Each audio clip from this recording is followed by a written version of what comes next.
boleh melebihi batas di Rp17.600. Maka saya sungguh berharap sejak awal ada sinergi bauran fiskal dan moneter dalam forum KSSK, Komite Stabilitas Sektor Keuangan. Manfaatkan itu sebaik-baiknya sambil mulai membenahi tata kelola kita di kebijakan fiskal, dan tentu pada saat yang sama kita berharap kepada para pelaku usaha, investor, bahwa kami akan membangun optimisme dengan meminta pemerintah untuk melakukan mitigasi terhadap terus-menerus pelemahan rupiah ini. Yang pertama yang menjadi sorotan daripada investor, kenapa mitigasinya itu sebenarnya bagaimana sih sesungguhnya pemerintah mampu membuat ekosistem kepastian hukum. Satu. Yang kedua, tata kelola kebijakan. Setiap kebijakan dikelola sedemikian mungkin transparan, akuntabel, dan arahnya tetap pada quick win yang memang dicanangkan oleh Presiden. Jangan keluar dari quick win. Karena itu satu-satunya andalan yang sahih di dalam APBN kita. Soal kemarin mantan kepala BGN kita hadir dia dengan anggaran yang besar, ternyata ada makam dari pengadaan, terus juga ada jual beli titik dapur SPP. Oleh karenanya saya sampaikan apa yang terjadi di Badan Gizi Nasional kita tahu bersama. Itulah yang saya maksud. Perbaiki tata kelola. Saya sejak awal bolak-balik menyatakan kelemahan BGN sebagai prioritas yang menjadi andalan Bapak Presiden adalah pada aspek tata kelolanya. Dan itu yang saya sampaikan bolak-balik. Dan fokus kepada makan bergizi gratis, bukan fokus kepada insentif, fokus pada sepeda motor, fokus pada iPad. Itu tidak ada hubungan sama sekali. Iya, ini kan RUU P2SK disahkan hari ini dan penguatan kelembagaan BI. Nah, sorotan dari DPR terhadap BI untuk menjaga stabilitas rupiah dan dengan adanya penguatan kelembagaan BI ini seperti apa dinamika ke depan dalam menghadapi stabilitas rupiah? Kalau BI setahu saya, monitor saya, kemudian sharing information dengan kawan-kawan dengan bank di jajaran deputi atau gubernur Bank Indonesia, selalu pemerintah BI melakukan triple intervention, baik spot maupun NDF maupun DNDF-nya, deliverable non-forward.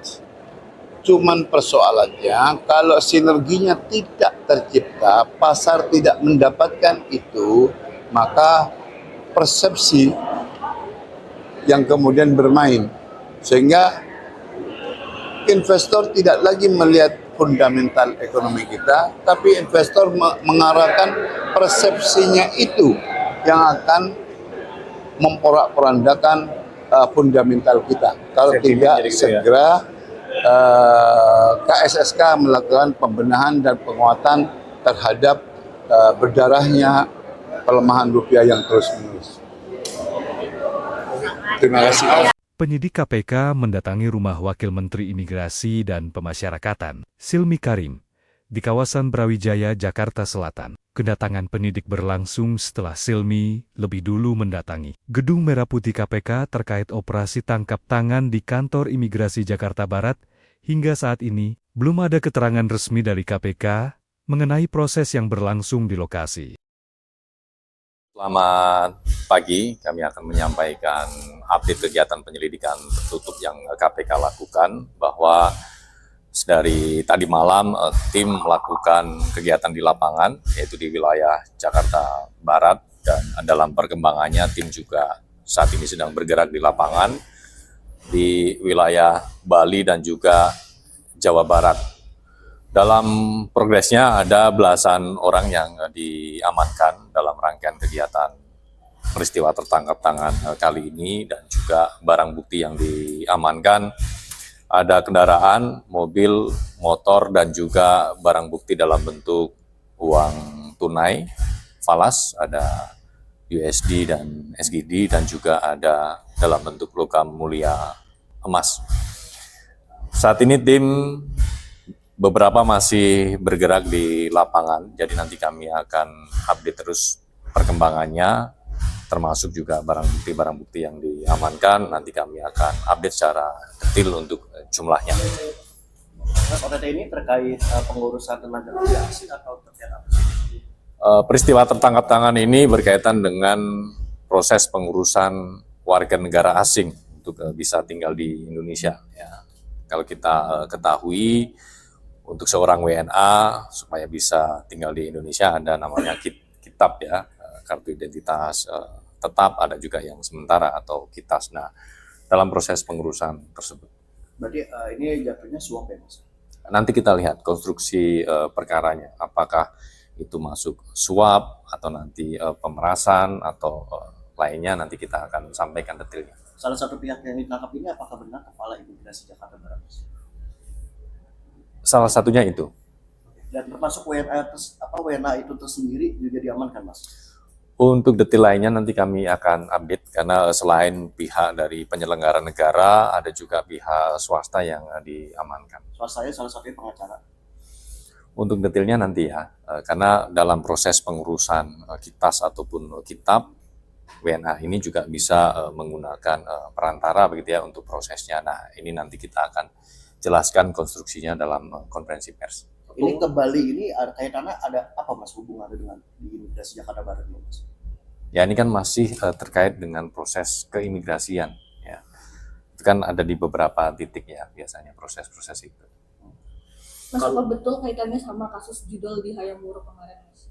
Kan Belum ada info terkait itu. 320 WNA yang ditangkap. Belum ada info soal itu. Periodenya sendiri yang ditengarai pemerasan untuk pengurusan kitas itu dari periode tahun berapa? Nah, ini masih didalami karena pasca peristiwa tertangkap tangan, tentu para pihak yang diamankan diperiksa. Nah, nanti kita akan dalami dari situ.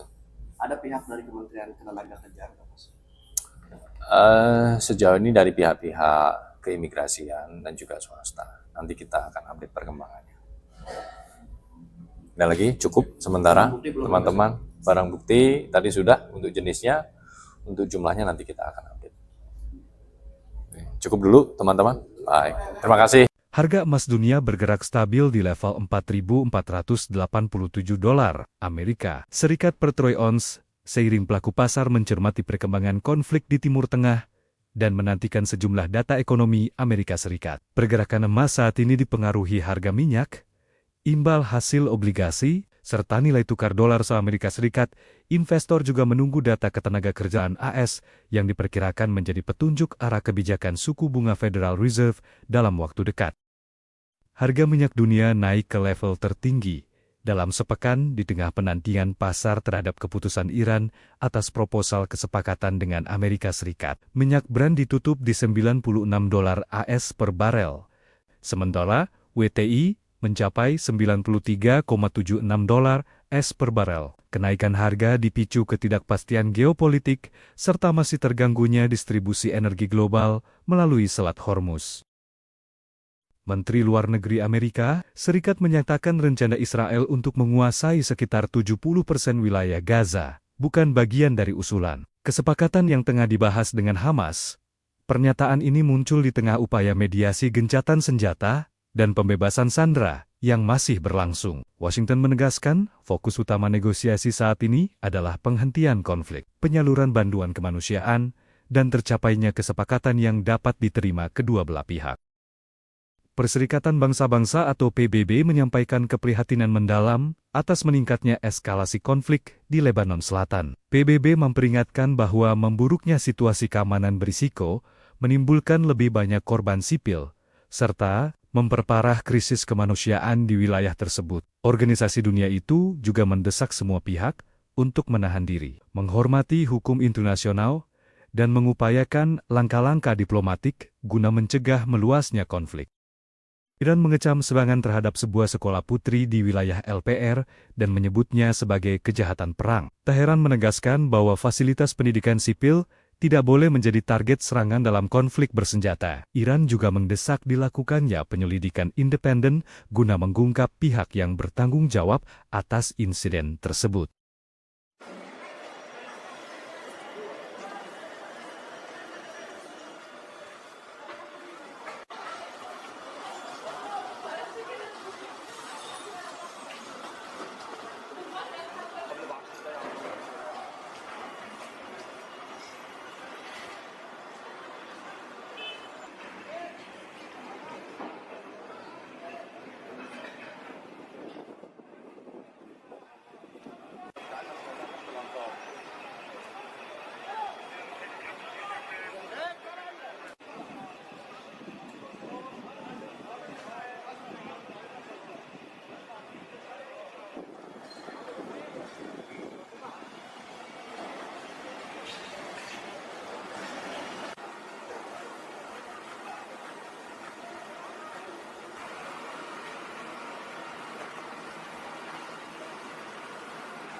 Seharusnya Indonesia mendorong penguatan konektivitas infrastruktur antar negara ASEAN.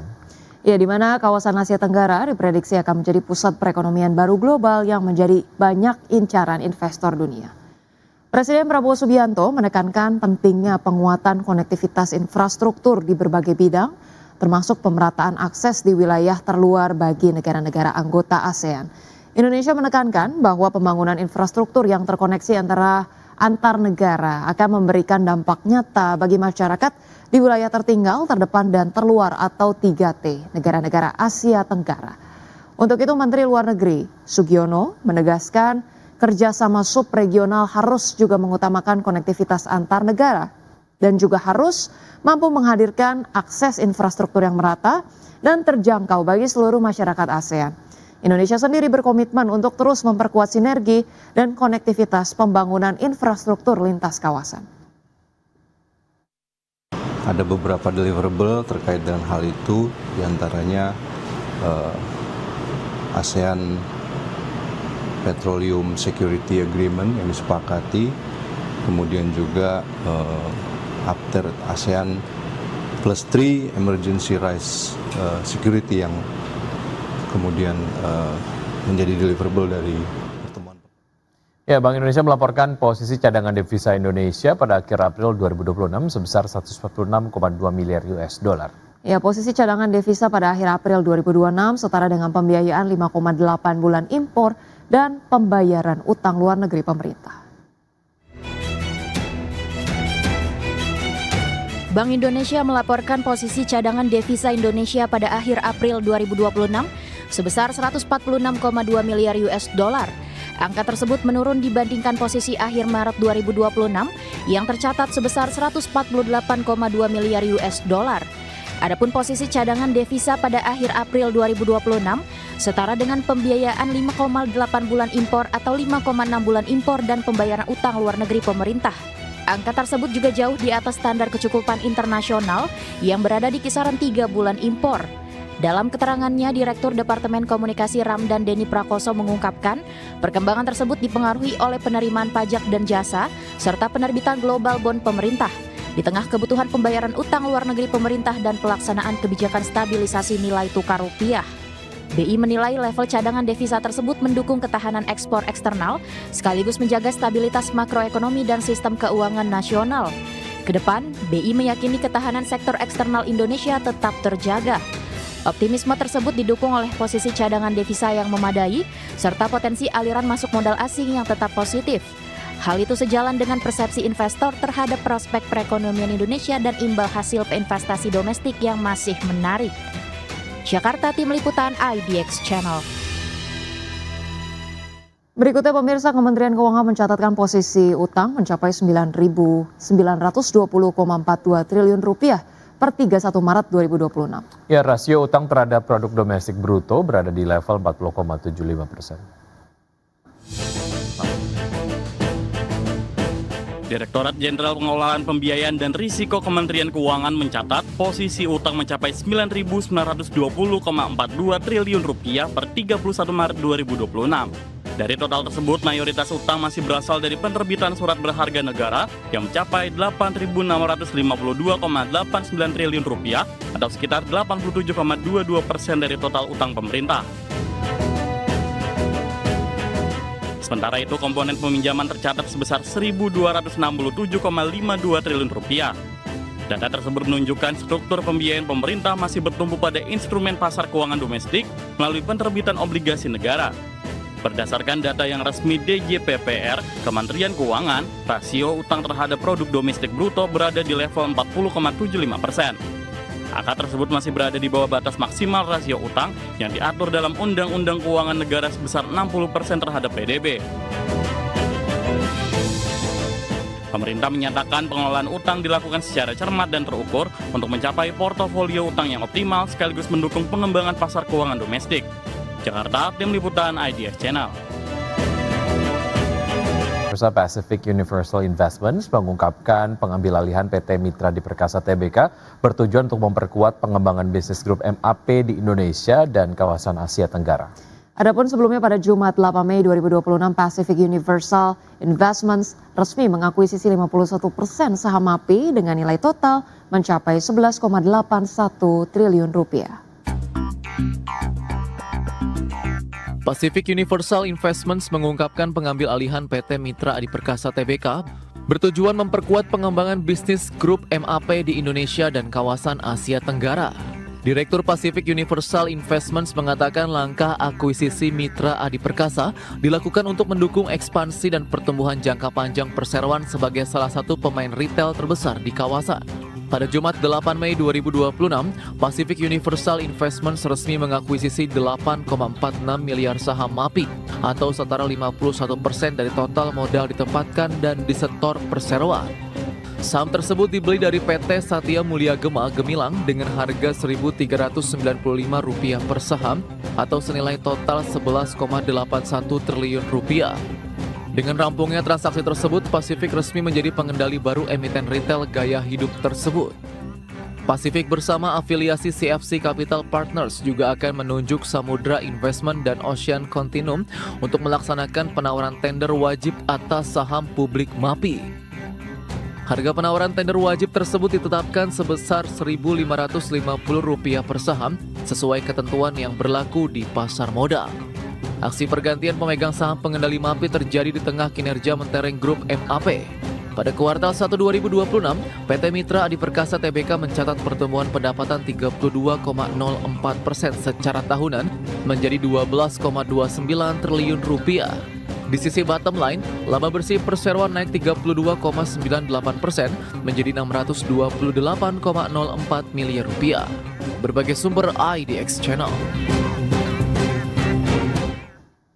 Ya, pemirsa, PT ITSEK Asia Tbk akan melakukan pemecahan nilai nominal saham atau stock split dengan rasio 1:2 sehingga nilai nominal saham berubah dari Rp25 per saham menjadi Rp12,5 per saham.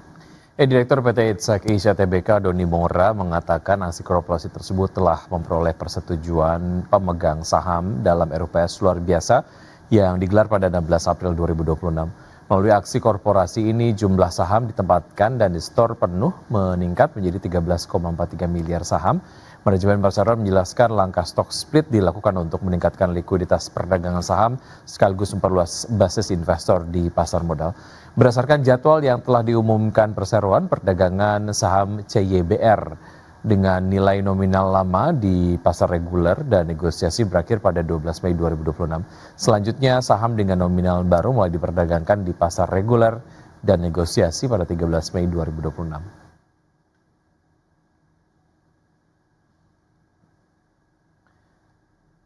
PT Panca Budi Idaman Tbk memutuskan membagikan dividen tunai sebesar 397,5 miliar rupiah dari laba bersih tahun buku 2025. Ya, meski kinerja laba dan penjualan mengalami penurunan, Perseroan tetap optimistis menatap tahun 2026 dengan target pertumbuhan pendapatan dan profitabilitas yang lebih baik.